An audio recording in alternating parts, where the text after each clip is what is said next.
In studio with the guys off of a massive result here for the New England Patriots for this division and for the NFL as we try and assess who is who. No longer any undefeateds. The 72 Dolphins can pop that champagne. Mac, you look at the game plan by Vrabel and McDaniels, defense and offense. You had to be almost perfect to go on the road and beat the Buffalo Bills. That's exactly what they do. What stood out? The protection of the football for the New England Patriots. Coming into this ball game, the Buffalo Bills, they've been one of the cleaner football teams as of late in terms of protecting the football and winning the turnover battle. Did you guys hear Joe Musso in his lead up to this segment? It's been, what, 26 straight games where they have not lost the turnover battle. There's been games where they've had the same number of turnovers, usually 0, but not lost. Think about that stat.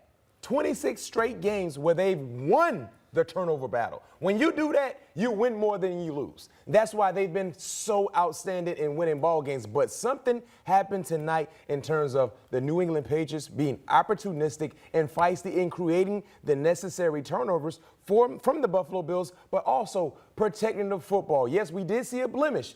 Ramondre Stevenson had an early fumble in the first quarter.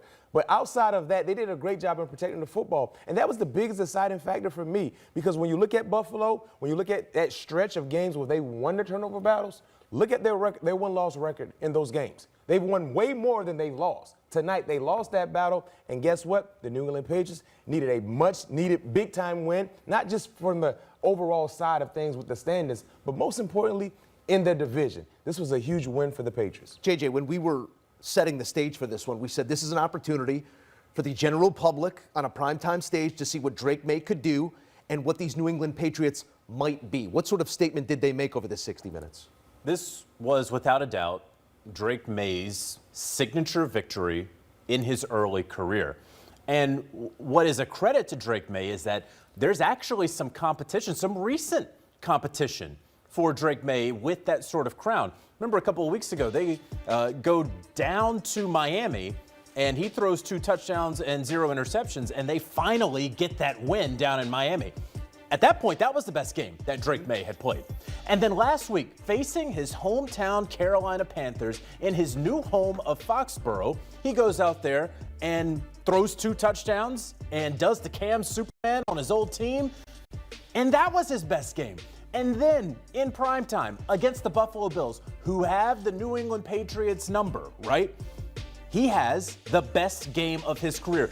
You continue to see the trajectory. You continue to see him taking those next steps. This is fantastic. If you are the New England Patriots, if you are a fan of this team, you absolutely have your quarterback, Tar Heel. I may have to add there, Crib.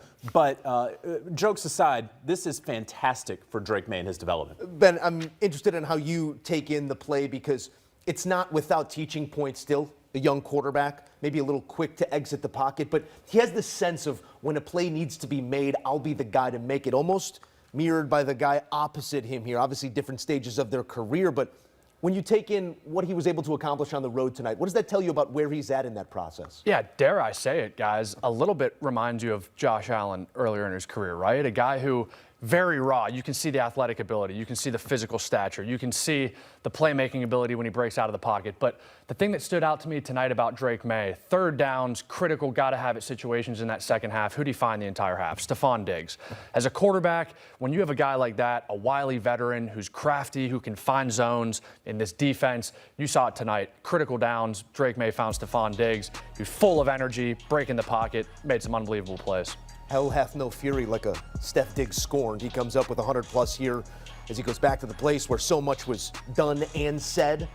Mac, I want to say something about this defensive effort, too, from the New England Patriots, because you'd be hard-pressed to go on the road in this division or any division for that matter and finesse your way into a win. It's going to take some physicality. What did you see in that regard from New England? Oh, they won the game within the game at the line of scrimmage.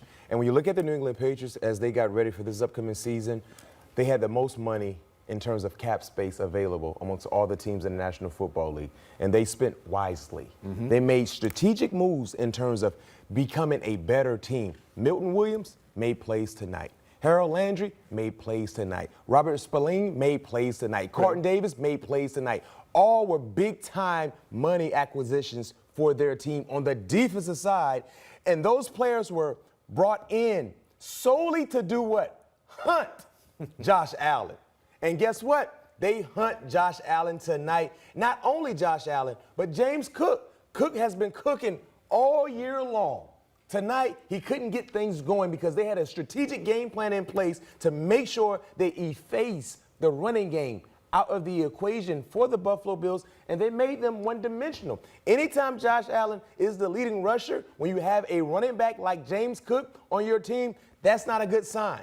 So for New England, they had a great game plan, but the big money players that they acquired via free agency, this is why they were brought to New England, and they earned their keep tonight. Ben, we say copycat league all the time. When other teams turn on this Josh Allen tape, what did New England maybe show that might try and be replicated in the future? Well, I think first and foremost, this Patriots team is taking the identity of their head coach, Mike Vrabel, right? As a team, as a leader, Mike Vrabel has been in this scenario, knows what it looks like, knows what it feels like. How many times tonight did we see plays and all three of us were like, oh, man, just big hits. Sounds like a car crash almost just every single time. So this defense for the New England Patriots was flying around. They were making hits. Let's make no mistake. This is a really, really good Buffalo Bills team. You don't just walk into Orchard Park and beat this team on Sunday Night Football with Josh Allen, James Cook, Sean McDermott, and all the weapons they have. So kudos to this New England Patriots team. I really, really like the leadership, the vision that Mike Vrabel has, and he's sticking with his guys. Ramondre Stevenson has had trouble holding on to the ball. Shows a lot of confidence in him. Keep running him out there, keep giving him the ball, and keep trusting him. Is that the right thing to do? Because it worked out tonight, but, you know, they stuck with him against the Pittsburgh Steelers. He fumbled once, and then he fumbled a second time. He fumbled once early in this game. Antonio Gibson leaves with a knee injury. And I don't think we're going to be seeing Antonio Gibson anytime soon out there on the field. You have Travion Henderson. But I like how Mike Vrabel is making the statement by not making the typical Mike Vrabel statement, right? You think of him as a coach, and it's like, oh, he's not playing for the rest of the game. And then what do you know? He's right back up out there. But this was the third fumble. Is it going to happen on the fourth fumble? Is it going to happen on the fifth fumble? Eventually, you stop making those statements. We said what? It was 2 the other day. He gets back in the game today. He fumbles early in this one. Maybe each week we'll go one less fumble. Got to what, 2 touchdowns? Also, it was a big-time second half for both of these teams who made adjustments at the halfway mark. I believe 6-3 going into the locker room. At the end of the 60, it is again the New England Patriots 23, the Buffalo Bills at home having that 14-game home win streak snapped with 20.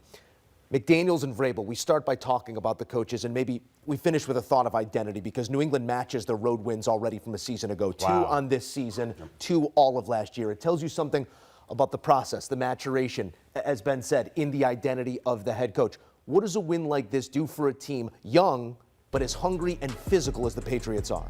Well, it's huge because you know that Josh McDaniels knows how to coordinate an offense.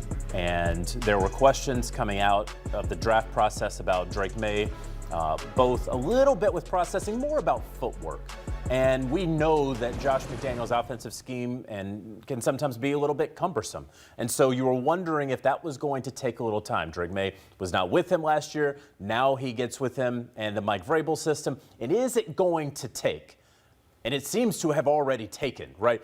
That was the thing when you sign a Mike Vrabel, which is why the New England Patriots did everything they could as quickly as possible to A, dispatch Gerard Mayo, and B, get Mike Vrabel in the building as quickly as possible, because he's one of the very few coaches out there in the league who's worth a game and a half, 2 games more than what the talent actually should give you, right? There's only a handful of those guys who are out there, and he is clearly a leader of men. He has these guys believing they're winning big. I still think Buffalo wins the division.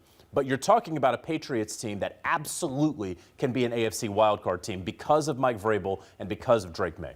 And because of that point, when you look at Vrabel's ability to do more with less throughout his tenure in Tennessee, I like his chances. This was a statement game, not just for their division, but the entire NFL, especially the AFC. We could be players. We could be players. Look at it like this, guys. The next 3 ball games for the New England Patriots, brace yourself, right? At New Orleans, at Tennessee, Cleveland. If you do what you're supposed to do, you'll mess around and be 6-2 in an 8-game stretch. 6-2. That is incredible to think of when you look at how bad they were a year ago. Joe, you said they just would match their road wins from a season ago. They're going to be in the favorites. early part of October. They're going to be favorites in every game until they meet the Buccaneers. Yes, remember when the schedule was released during the springtime, they had the easiest schedule based on strength of schedule. So that plays a major factor into the equation as well. But now with them already jump-starting some positive momentum within this season, they have an opportunity not just to be players in the AFC playoff conversation, but if Buffalo has a few slip-ups here or there, they can compete for the division as well. So kudos to Variable. I'm not surprised. This is what I expected because when they had the money and the way they spent, along with the draft players they brought in, I feel like this was a more talented team than he coached his last few years in Tennessee. And he did some positive things with those said teams. I feel like he can really do some good things. It all starts and stops with Drake Maye. And to your point, JJ, the former Tar Heel is looking the part right now. Hey, you start to see the road ahead. It starts to get real. Hope starts to build. But you got to take them one at a time. Live in this win for if but one more moment. It is the New England Patriots sending a message to the divisional foe on the road with a win over the Buffalo Bills. Our friends at FanDuel not freaking out either, JJ. Still the favorites to win the conference, those Buffalo Bills at plus 230. Find yourself on the graphic at least 19-1 money if you really believe in those Pats.